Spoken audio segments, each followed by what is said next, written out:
सदर मुमलिकत ने दोनों ऐवानों से मंजूर किया गया प्रैक्टिस एंड प्रोसीजर्स बिल नजरसानी के लिए पार्लियामेंट को वापस भिजवा दिया है। सदर मुमलिकत डॉक्टर आरिफ अलवी का कहना है कि बादियों नजर में ये बिल पार्लियामेंट के इख्तियार से बाहर है। तफसीलात के लिए ये रिपोर्ट देखिए। प्रैक्टिस और प्रोसीजर बिल हुकूमत और सदर मुमलिकत के दरमियान नई कशमकश। सदर ने बिल मंजूर करने की बजाय पार्लियामेंट को वापस भिजवा दिया। सदर मुमलिकत की जानिब से कहा गया कि बिल कानूनी तौर पर मसनूई और नाकाफी होने पर अदालत में चैलेंज किया जा सकता है, इसीलिए बिल की दुरुस्तगी के बारे में मजीद जांच पड़ताल जरूरी है, इसीलिए बिल पार्लियामेंट को वापस भेजना मुनासिब समझा। मजीद कहा गया कि आइन सुप्रीम कोर्ट को अपील, एडवाइजरी, रिव्यू और इब्तदाई इख्तियार के समाज से नवाजता है। मुजावजा बिल आर्टिकल 184(3) अदालत के इब्तदाई इख्तियार से मुतालिक है। सदर मुमलिकत की जानिब से सवाल उठाया गया कि मुजावजा बिल का मकसद इब्तदाई इख्तियार इस्तेमाल करने और अपील करने का तरीका फराहम करना है। ये ख्याल काबिल तारीफ हो सकता है, मगर क्या इस मकसद को आइन की दिफात में तरमीम के बगैर हासिल किया जा सकता? तस्लीम शुदा कानून तो ये है कि आइनी दिफात में एक आम कानून साजी के जरिए तरमीम नहीं की जा सकती। आइन एक आला कानून है, कवानीन का बाप है। आइन कोई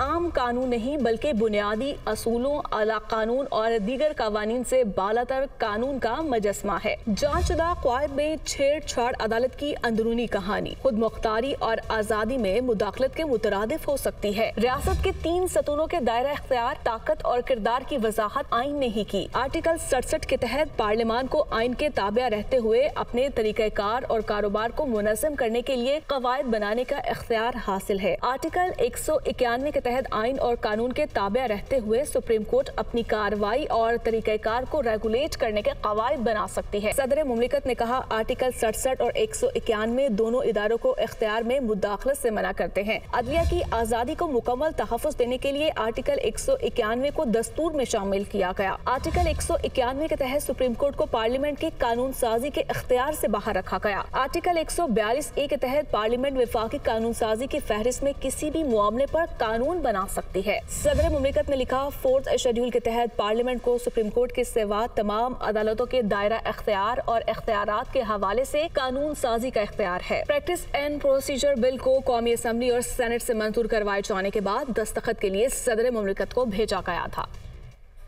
वज़ीर आज़म शहबाज शरीफ ने सदर की जानिब से बिल की वापसी को अफसोसनाक करार दे दिया। ट्वीट में कहा कि पार्लियामेंट का मंजूर शुदा बिल वापस भिजवाना इंतहाई अफसोसनाक है। सदर मुमलिकत इमरान नियाज़ी की खातिर अपनी आइनी जिम्मेदारियों को नज़रअंदाज कर रहे हैं। वज़ीर आज़म ने मजीद कहा कि सदर मुमलिकत का PTI कारकुन के तौर पर काम करना सदारती मनसब की तौहीन है। हुकूमत ने सदर आरिफ अलवी के इनकार के बाद सुप्रीम कोर्ट प्रैक्टिस और प्रोसीजर्स बिल पार्लियामेंट के मुश्तरका इजलास से मंजूर कराने का फैसला किया है। पार्लियामेंट का मुश्तरका इजलास पीर को तलब कर लिया गया है। तफसीलात के लिए देखिए ये report. Supreme court practice and procedure bill सदर के एतराज़ात के साथ असम्बली सेक्रेटेरिएट को मौसूल। हुकूमत का बिल को पार्लियामेंट के मुश्तरका इजलास से मंजूर कराने का फैसला। पार्लियामेंट का मुश्तरका इजलास पीर को दिन 2 बजे तलब। Supreme court practice and procedure bill parliament के मुश्तरका इजलास से मंजूर कराकर दोबारा सदर को दस्तखत के लिए भेजा जाएगा। सदर मुमलिकत ने 10 रोज तक दस्तखत ना किए तो बिल अज़हुद कानून बनकर लागू हो जाएगा। मौजूदा मुल्की सियासी और आइनी बहरान में वज़ीर आज़म मुतहर्रिक छुट्टी के रोज भी वफाकी काबीना का इजलास तलब कर लिया। सदर मुमलिकत की जानिब से बिल वापस भिजवाए जाने समेत मुख्तलिफ उमूर पर गौर होगा। तफसीलात के लिए देखते हैं ये रिपोर्ट।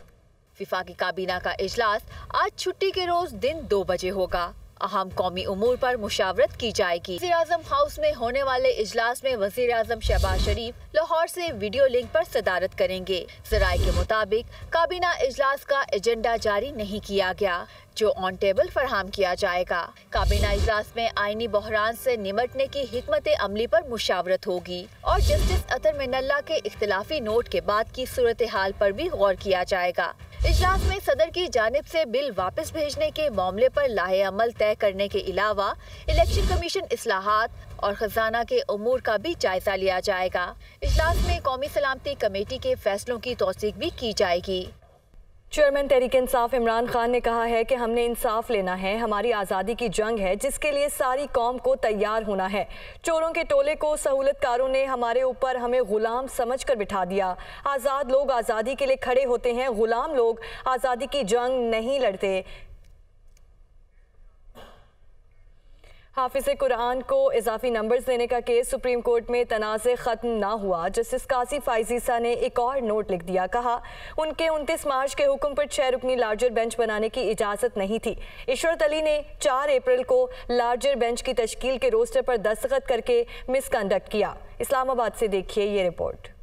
उजलत में बेंच बनाकर गैर आईनी फैसला दिया गया। 6 जजेस का फैसला आइन का मुतबादिल नहीं। जस्टिस फाइज ईसा का आर्टिकल 184(3) के मुकदमात की कार्रवाइयां रोकने से मुतल्लिक तफसीली फैसला जारी। जस्टिस फाइज ईसा का फैसले में कहना है कि रजिस्ट्रार सुप्रीम कोर्ट ने मेरे फैसले से मुतल्लिक सर्कुलर जारी किया। रजिस्ट्रार सुप्रीम कोर्ट ने आर्टिकल 184(3) के फैसले को सर्कुलर से मुस्तरद कर दिया।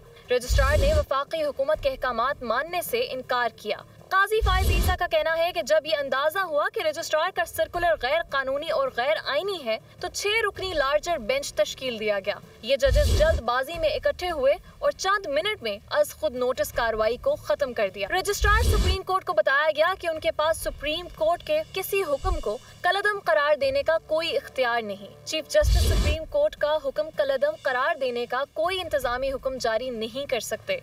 चीफ जस्टिस ने आज तक मेरे खत का जवाब नहीं दिया। जस्टिस काजी फाइज ईसा का कहना है कि मुकदमात का फैसला कानून के मुताबिक नहीं होगा तो अवाम का एतमाद अदलिया पर नहीं होगा। जस्टिस फाइज ईसा का तफसीली नोट सुप्रीम कोर्ट की वेबसाइट से हटा दिया गया। सुप्रीम कोर्ट में जस्टिस काजी फाइज ईसा के खिलाफ क्यूरेटिव रिव्यू पर एतराज़ात के खिलाफ अपील समाअत के लिए मुकर्रर कर दी गई। सुप्रीम कोर्ट में जस्टिस काजी फाइज ईसा के खिलाफ क्यूरेटिव रिव्यू पर एतराज़ात के खिलाफ appeal समाअत chief justice Umar Ata Bandial करेंगे। हुकूमत की जानिब से क्यूरेटिव रिव्यू वापस लेने की दरख्वास्त भी समाअत के लिए मुकर्रर कर दी गई है। चीफ जस्टिस ऑफ पाकिस्तान 10 अप्रैल को इन चैम्बर समाअत करेंगे।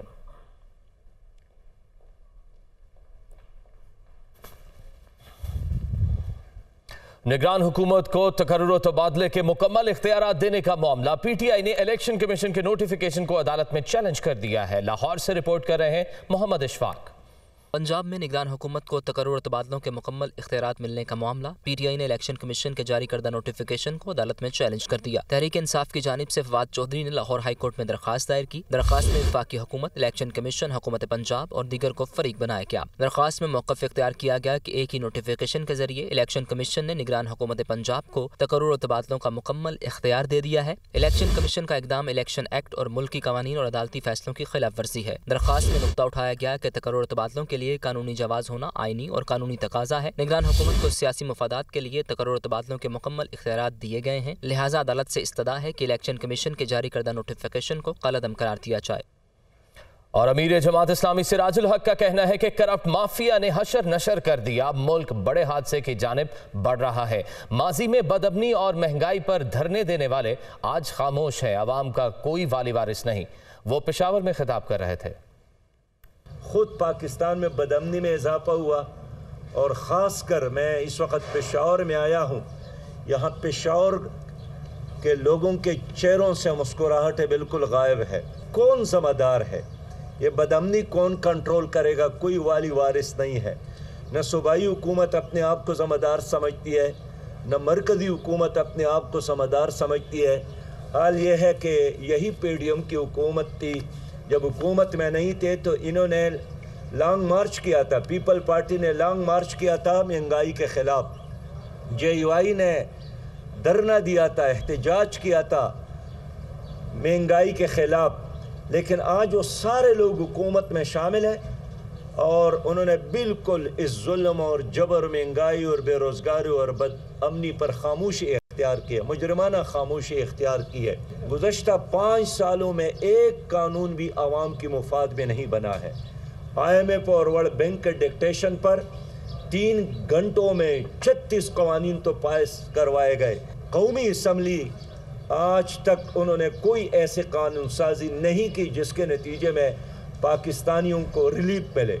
इस मुल्क पर जो करप्ट अशराफिया मुसल्लत है, कभी पीडीएम की सूरत में और कभी पीटीआई की सूरत में, उन्होंने पाकिस्तान का ये हशर कर दिया कि अब हम सारी दुनिया के लिए तमाशा बन गए। इन हालात में सही बात यह है कि पाकिस्तान को मैं देख रहा हूँ तो एक बार फिर एक बहुत बड़े हादसे की तरफ पाकिस्तान आगे बढ़ रहा है। जिला खैबर के इलाके बाड़ा में सिक्योरिटी फोर्सेस की गाड़ी बारूदी सुरंग से टकरा गई। 2 सिक्योरिटी एहलकार जाम शहादत नोश कर गए। नायब सूबेदार हजरत गुल और सिपाही नजीरुल्लाह महसूद शहीद की नमाज जनाजा अदा कर दी गई है। तफसीलात के लिए देखिए ये रिपोर्ट। जिला खैबर के इलाके बाड़ा में दौरान गश्त सिक्योरिटी फोर्सेस की गाड़ी बारूदी सुरंग से टकरा गई।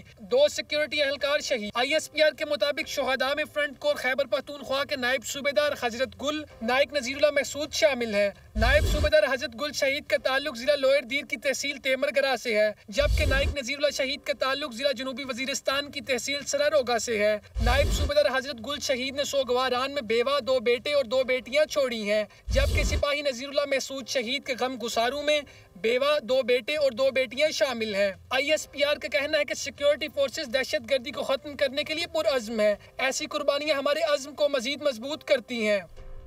कराची और रंगी टाउन में खुले हुए मेन होल में खातून समेत 3 अफराद गिर गए। खातून और एक शख्स जाँ बहक हो गए, जबकि तीसरे को बेहोशी की हालत में बाहर निकाल लिया गया। और रंगी टाउन 14 नंबर में 50 साला फैक्ट्री की मुलाजमीन रजिया बीबी बस से उतरने के बाद सीवरेज लाइन में गिरी, जिसे बचाने के लिए दूसरा शख्स भी सीवरेज लाइन में कूद गया। खातून और मर्द को मेन होल में गिरता देखकर तीसरा शहरी भी कूदा। खातून और पहला शख्स दम तोड़ गए। तीसरे शख्स को बेहोशी की हालत में निकाल लिया गया। जहां बहक दूसरे शख्स की शनाख्त नहीं हो सकी।